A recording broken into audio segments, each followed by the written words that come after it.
जय श्री राम, जय जय सिया राम। हर्ष, शोक, ज्ञान, अज्ञान, अहंता और अभिमान, ये सब जीव के धर्म हैं। श्री रामचंद्र जी तो व्यापक ब्रह्मा, परमानंद स्वरूप, परात्पर प्रभु और पुराण पुरुष हैं। इस बात को सारा जगत जानता है। जो पुराण पुरुष प्रसिद्ध है, प्रकाश के भंडार हैं, सब रूपों में प्रकट हैं, जीव माया और जगत सबके स्वामी हैं, वही रघुकुल मणि श्री रामचंद्र जी मेरे स्वामी हैं। ऐसा कहकर शिव जी ने उनको मस्तक नवाया। अज्ञानी मनुष्य अपने भ्रम को समझते नहीं और वे मूर्ख प्रभु श्री रामचंद्र जी पर उनका आरोप करते हैं। जैसे आकाश में बादलों का पर्दा देखकर कुविचारी अज्ञानी लोग कहते हैं कि बादलों ने सूर्य को ढक लिया है। जो मनुष्य आंख में उंगली लगाकर देखता है, उसके लिए तो दो चंद्रमा प्रत्यक्ष हैं। हे पार्वती, श्री रामचंद्र जी के विषय में इस प्रकार मोह की कल्पना करना वैसा ही है जैसे आकाश में अंधकार, धुएं और धूल का सोहना दिखना। आकाश जैसे निर्मल और निर्लेप है, उसको कोई मलिन या स्पर्श नहीं कर सकता। इसी प्रकार भगवान श्री रामचंद्र जी नित्य निर्मल और निर्लेप है। विषय, इंद्रियां, इंद्रियों के देवता और जीवात्मा, ये सब एक ही सहायता से एक चेतक होते हैं। अर्थात विषयों का प्रकाश इंद्रियों से, इंद्रियों का इंद्रियों से, देवताओं से और इंद्रिय देवताओं का चेतन जीवात्मा से प्रकाश होता है। इन सब को परम प्रकाशक है, अर्थात जिससे इन सब का प्रकाश होता है, वही अनादि ब्रह्मा अयोध्या नरेश श्री रामचंद्र जी हैं। यह जगत प्रकाश्य है और श्री रामचंद्र जी इसके प्रकाशक हैं। वे माया के स्वामी और ज्ञान तथा गुणों के धाम हैं, जिनकी सत्ता से मोह की सहायता पाकर जड़ माया भी सत्य सी भाषित होती है। जैसे सीप में चांद की और सूर्य की किरणों में पानी की बिना हुए भी प्रतीति होती है। यद्यपि यह प्रतीति तीनों कालों में झूठ है, तथापि इस भ्रम को कोई हटा नहीं सकता। इस तरह यह संसार भगवान के आश्रित रहता है। यद्यपि यह सत्य असत्य है तो भी दुख तो देता ही है।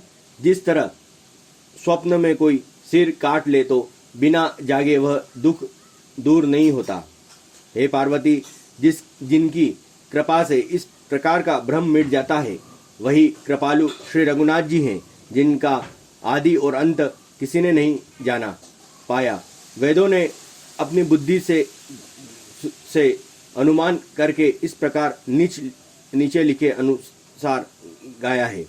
वह ब्रह्मा बिना ही पैर के चलता है और बिना ही कान के सुनता है, बिना ही हाथ के नाना प्रकार के काम करता है, बिना मुंह जीवा के ही सारे छहों रसों का आनंद लेता है और बिना ही वाणी के बहुत योग्य वक्ता है। वह बिना ही शरीर त्वचा के स्पर्श करता है, बिना ही आंखों के देखता है और बिना ही नाक के सब गंधों को ग्रहण करता है, सूंघता है। उस ब्रह्मा की करनी सभी प्रकार से ऐसी अलौकिक है कि जिसकी महिमा कहीं नहीं जा सकती।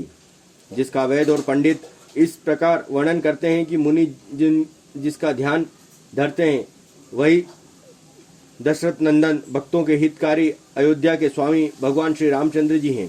काशी, मरत, जंतु, अवलोकी, जासु, नाम, बल। हे पार्वती, जिनके नाम से बल से काशी में मरते हुए प्राणी को देखकर मैं उसे राम मंत्र देकर शोक रहित कर देता हूँ, मुक्त कर देता हूँ, वही मेरे प्रभु रघुश्रेष्ठ श्री रामचंद्र जी जड़ चेतन के स्वामी और सबके हृदय के भीतर की जानने वाले हैं। विवश होकर बिना इच्छा के भी जिनका नाम लेने से मनुष्य के अनेक जन्मों में किए हुए पाप जल जाते हैं, फिर जो मनुष्य आदरपूर्वक उनका स्मरण करता है, वे तो संसार रूपी दुस्तर समुद्र को गाय के खुर से बने हुए गड्ढे के समान, अर्थात बिना किसी परिश्रम के पार कर जाता है। हे पार्वती, वही परमात्मा श्री रामचंद्र जी हैं, उनमें भ्रम देखने में आता है। तुम्हारा ऐसा कहना अत्यंत ही अनुचित है। इस प्रकार का संदेह मन में लाते ही मनुष्य के ज्ञान, वैराग्य आदि सारे सद्गुण नष्ट हो जाते हैं। शिव जी के भ्रम नाशक वचनों को सुनकर पार्वती जी ने सब कुतर्कों को रचना मिट गया। श्री रघुनाथ जी के चरणों में उनका प्रेम और विश्वास हो गया और कठिन असंभावना जिसका होना संभव नहीं है, ऐसी मिथ्या कल्पना जाती रही। बार बार स्वामी शिव जी के चरण कमलों को पकड़कर और अपने कमल के समान आंखों को जोड़कर पार्वती जी मानो प्रेम रस में सान कर सुंदर वचन बोली। आपकी चंद्रमा की किरणों के समान शीतल वाणी सुनकर मेरा अज्ञान रूपी शरद ऋतु कुआर की धूप का भारी ताप मिट गया। हे कृपालु, आपने मेरा सब संदेह हल लिया। अब श्री रामचंद्र जी का यथार्थ स्वरूप मेरी समझ में आ गया है। हे नाथ, आपकी कृपा से अब मेरा विषाद जाता रहा और आपके चरणों में अनुग्रह से मैं सुखी हो गया हूँ। यद्यपि मैं स्त्री होने के कारण स्वभाव से ही मूर्ख और ज्ञानहीन हूँ, तो भी अब आप मुझे अपनी दासी जानकर, हे प्रभु, यदि आप मुझ पर प्रसन्न हैं तो जो बात मैंने पहले आपसे पूछी थी वही कहिए। यह असत्य है कि श्री रामचंद्र जी ब्रह्मा के चिन्मय ज्ञान स्वरूप हैं, अविनाशी हैं और सबके रहित और सबके हृदय रूपी नगरी में निवास करने वाले हैं। फिर हे नाथ, उन्होंने मनुष्य का शरीर किस कारण से धारण किया है? हे धर्म की ध्वजा धारण करने वाले प्रभु, यह मुझे समझाकर कहिए। पार्वती के अत्यंत नम्र वचन सुनकर और श्री रघुनाथ जी की कथा में उनका विशुद्ध प्रेम देखकर तब कामदेव के शत्रु स्वाभाविक ही सुजान कृपा निधान शिवजी मन में बहुत ही हर्षित हुए और बहुत प्रकार से पार्वती जी की बड़ाई करके फिर बोले, हे पार्वती, निर्मल रामचरितमानस यह मंगलमयी कथा सुनो, जिसे काकभूषुंडी विस्तार से कहा है और पक्षियों के राजा गरुड़ जी ने सुना था। वह श्रेष्ठ संवाद जिस प्रकार हुआ है वह मैं आगे कहूँगा। अभी तुम श्री रामचंद्र जी के अवतार का परम सुंदर और पवित्र पापनाशक चरित्र सुनो। श्री हरि के गुण, नाम, कथा और रूप सभी अपार, अगणित और असीम हैं। फिर भी हे पार्वती, मैं अपनी बुद्धि के अनुसार कहता हूँ, तुम आदर पूर्वक सुनो। हे पार्वती सुनो, वैश्य शास्त्रों ने श्री हरि के सुंदर विस्तृत और निर्मल चरित्र का गान किया है। हरि का अवतार जिस कारण से होता है वह कारण बस यही है। ऐसा नहीं कहा जा सकता कि अनेकों कारण हो सकते हैं और ऐसे भी हो सकता है कि जिन्हें कोई जान ही नहीं सकता। हे सयानी सुनो, हमारा मत तो यह है कि बुद्धि, मन और वाणी से श्री रामचंद्र जी की तर्कना नहीं की जा सकती। तथापि संत मुनि वेद पुराण अपनी अपनी बुद्धि के अनुसार जैसा कुछ कहते हैं और जैसा कुछ मेरी समझ में आता है, हे सुमुखी, वही कारण मैं तुमको सुनाता हूँ। जब जब धर्म का हास होता है और नीच अभिमानी राक्षस बढ़ जाते हैं और वे ऐसा अन्याय करते हैं कि जिसका वर्णन नहीं हो सकता, तथा ब्रह्मांड, गो, देवता और पृथ्वी नष्ट पाते हैं, तब तब वे कृपा निदान प्रभु भांति भांति के दिव्य शरीर धारण कर सज्जनों को की पीड़ा हरते हैं। वे असुरों को मारकर देवताओं को स्थापित करते हैं और अपने स्वरूप वेदों की मर्यादा की रक्षा करते हैं और जगत में अपना निर्मल यश फैलाते हैं। श्री रामचंद्र जी के अवतार का यही कारण है। बोलो श्यावर रामचंद्र की जय, पवन पुत्र हनुमान की जय, जय जय महादेव की जय, जय श्री राम, जय श्री राम। उसी यश को गा गाकर भक्तजन भवसागर से तर जाते हैं। कृपा सागर भगवान भक्तों के हित के लिए शरीर धारण करते हैं। श्री रामचंद्र जी के जन्म लेने के अनेक कारण हैं, जो एक से एक बढ़कर विचित्र है। ये सुंदर बुद्धि वाली भवानी, मैं उनके एक जन्मों का विस्तार से वर्णन करता हूँ। तुम सावधान होकर सुनो। श्री हरि के जय और विजय दो प्यारे द्वारपाल हैं, जिनको सब कोई जानते हैं। उन दोनों भाइयों ने ब्राह्मण सनकादि के शाप से असुरों का तामसी शरीर पाया है। एक का नाम था हिरण्यकश्यपु और दूसरे का हिरण्याक्ष। ये देवराज इंद्र के गर्व को छुड़ाने वाले सारे जगत के प्रसिद्ध हुए। वे युद्ध में विजय पाने वाले विख्यात वीर थे। इनमें से एक हिरण्याक्ष को भगवान ने वराह सुअर का शरीर धारण करके मारा। फिर दूसरे हिरण्यकश्यपु का नर सिंह रूप धारण करके वध किया और अपने भक्त प्रहलाद का सुंदर यश फैलाया। वे ही दोनों जाकर देवताओं को जीतने वाले तथा बड़े योद्धा रावण और कुंभकर्ण नामक बड़े बलवान और महावीर राक्षस हुए। जिन्हें सारा जगत जानता है। भगवान के द्वारा मारे जाने पर भी वे हिरण्याक्ष और हिरण्यकश्यपु इसलिए मुक्त नहीं हुए कि ब्राह्मण के वचन शाप का प्रमाण 3 जन्म के लिए था। अतः एक बार उनके कल्याण के लिए भक्त प्रेमी भगवान ने ही फिर अवतार लिया। वहाँ उस अवतार में कश्यप और अदिति उनके माता पिता हुए, जो दशरथ और कौशल्या के नाम से प्रसिद्ध थे। इस कल्प में इस प्रकार अवतार लेकर उन्होंने संसार में पवित्र लीलाएं की। एक कल्प में सब देवताओं को जलंधर दैत्य से युद्ध में हार जाने के कारण दुखी देखकर शिवजी ने उसके साथ बड़ा घोर युद्ध किया और वह महाबली दैत्य मारे नहीं मरता था। उस दैत्यराज की स्त्री परम सती बड़ी ही पतिव्रता थी। उसी के प्रताप से त्रिपुरासुर जैसे अजय शत्रु का विनाश करने वाले शिव भी उस दैत्य को नहीं जीत सके। प्रभु ने छल से उस स्त्री का व्रत भंग कर देवताओं का काम किया। जब उस स्त्री ने यह भेद जाना तब उसने क्रोध करके भगवान को श्राप दिया। लीलाओं के भंडार कृपालु हरि ने उस स्त्री के श्राप का प्रामाण्य दिया और स्वीकार किया। वही जलंधर उस कल्प में रावण हुआ, जिसे श्री रामचंद्र जी ने युद्ध में मारकर परम पद दिया।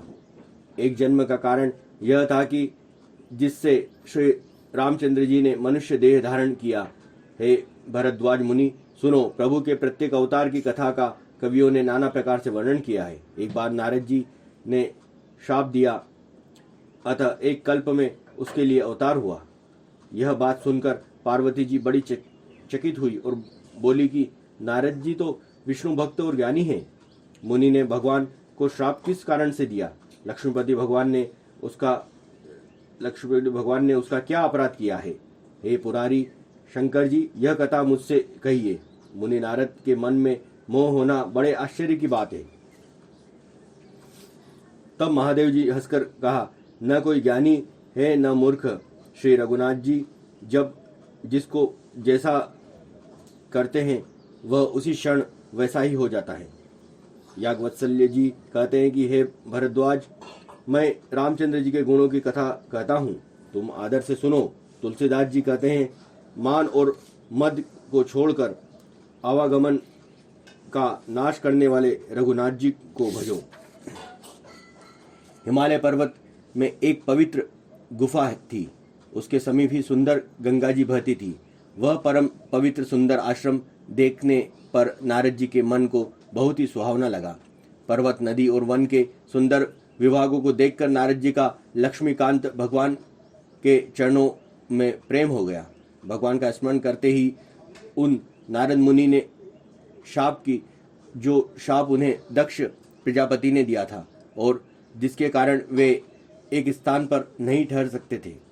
गति रुक गई और मन में स्वाभाविक ही निर्मल होने से उनकी समाधि लग गई।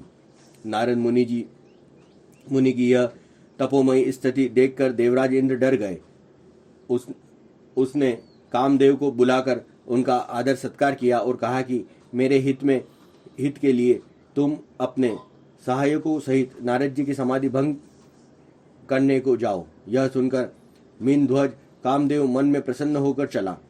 इंद्र के मन में यह डर हुआ कि देवर्षि नारद मेरी पूरी अमरावती का निवास राज्य चाहते हैं। जगत में जो कामी और लोभी होते हैं वे कुटिल कोए की तरह सबसे डरते हैं। जैसे मूर्ख कुत्ता सिंह को देखकर सूखी हड्डी लेकर भागे और वह मूर्ख यह समझे कि कहीं उस हड्डी को सिंह छीन न ले, वैसे ही इंद्र को नारद जी मेरा राज्य छीन लेंगे ऐसा सोचते हैं। लाज नहीं आई। जब कामदेव उस आश्रम में गया तब उसने अपनी माया से वहाँ वसंत ऋतुओं को उत्पन्न किया। तरह तरह के वृक्षों पर रंग बिरंगे फूल खिल गए। उन पर कोयल कूकने लगी और भौरे गुंजान करने लगे। कामाग्नि को भड़काने वाले 3 प्रकार की शीत, मद और सुंदर सुगंध सुहावनी हवा चलने लगी। रंभा आदि 9 युवतियां देवांगनाएं जो सब की सब काम कला में निपुण थी, वे बहुत प्रकार की तीनों को तरंग के साथ गाने लगी और हाथ में गेंद लेकर नाना प्रकार के खेल खेलने लगी। कामदेव अपने इस सहायकों को देखकर बहुत ही प्रसन्न हुए और फिर उसने नाना प्रकार के मायाजाल किए, परंतु कामदेव की कोई भी कला मुनि पर असर न कर सकी। तब तो पापी कामदेव अपने ही नाश के भय से डर गया। लक्ष्मीपति भगवान जिसके बड़े रक्षक हो, भला उसकी सीमा मर्यादा को कोई दबा सकता है। तब अपने सहायकों समेत कामदेव बहुत डर कर और अपने मन में हार मानकर बहुत ही आर्त दीन वचन कहते हुए मुनि के चरणों को जा पकड़ा। नारद जी के मन में कुछ भी क्रोध न आया। उन्होंने प्रिय वचन कहकर कामदेव का समाधान किया। तब मुनि के चरणों में सिर नवाकर और उनकी आज्ञा पाकर कामदेव अपने सहायकों सहित लौट गया। देवराज इंद्र की सभा में जाकर उसने मुनि की सुशीलता और अपनी करतूत सब कही, जिसे सुनकर सबके मन में आश्चर्य हुआ और उन्होंने मुनि की बड़ाई करके श्री हरि को सिर नवाया।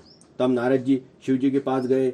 उनके मन में इस बात का अहंकार हो गया कि हमने कामदेव को जीत लिया है। उन्होंने कामदेव के चरित्र शिव जी को सुनाया और महादेव जी ने उस नारद जी को अत्यंत प्रिय जानकर इस प्रकार शिक्षा दी। हे मुनि, मैं तुमसे बार बार विनती करता हूँ कि जिस तरह यह कथा तुमने मुझे सुनाई है, उसी तरह भगवान श्री हरि को कभी मत सुनाना। चर्चा भी चले तब भी इसको छिपा जाना। यद्यपि शिव जी की यह हित की शिक्षा दी, पर नारद जी को वह अच्छी न लगी। हे भारद्वाज, अब कौतुक तमाशा सुनो। हरि की इच्छा बड़ी बलवान है। तो श्यावर रामचंद्र की जय। इसलिए कभी भी अपनी बड़ाई किसी को सुनाना न चाहिए, क्योंकि जो भी करता है, ईश्वर अगर आपको कोई शक्ति दे रहा है तो वो शक्ति भी आपके लिए है, न कि पूरी दुनिया को बताने के लिए। जय श्री राम।